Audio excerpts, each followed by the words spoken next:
أعوذ بالله من الشيطان الرجيم. بسم الله الرحمن الرحيم. إن الذين آمنوا والذين هادوا والنصارى والصابئين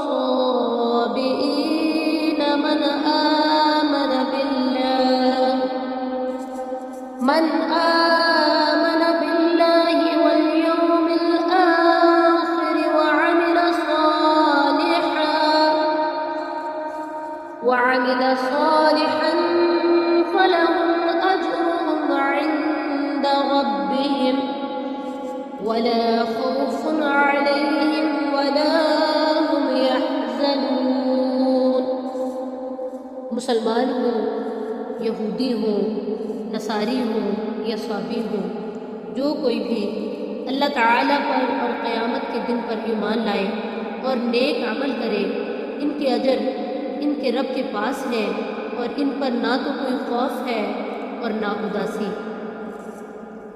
وَإِذْ أَخَذْنَا مِيثَاقَكُمْ وَرَفَعْنَا فَوْقَكُمُ الطُّورَ خُذُوا مَا آتَيْنَاكُمْ بِقُوَّةٍ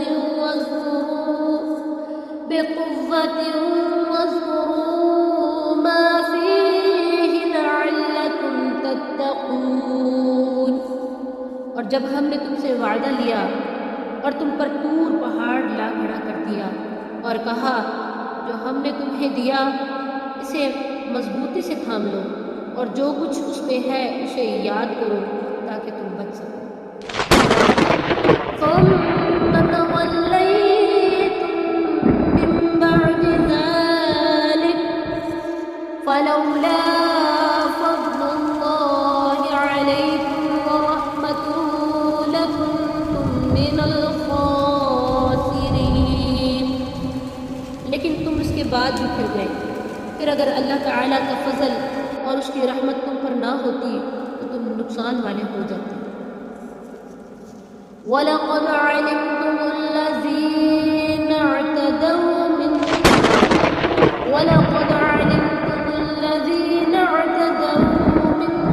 فِي السَّبْتِ فَقُلْنَا لَهُمْ كُونُوا قِرَدَةً خَاسِئِينَ.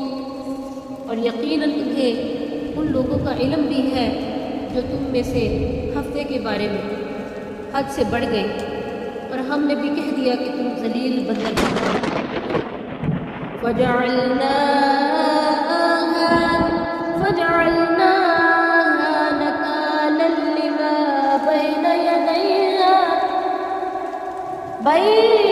يَدَيْهَا وَمَا خَلْفَهَا وَمَوْعِظَةً لِلْمُتَّقِينَ.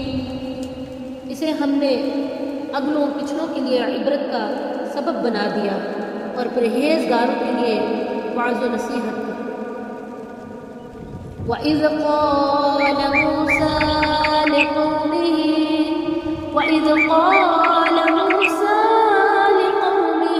إِنَّ اللَّهَ يَأْمُرُكُمْ أَن تَذْبَحُوا بَقَرَةً قَالُوا أَتَتَّخِذُنَا هُزُوًا قَالَ أَعُوذُ بِاللَّهِ أَنْ أَكُونَ مِنَ الْجَاهِلِينَ.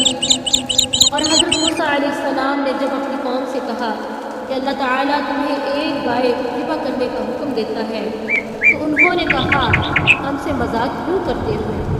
آپ نے جواب دیا میں ایسا جاہل ہونے سے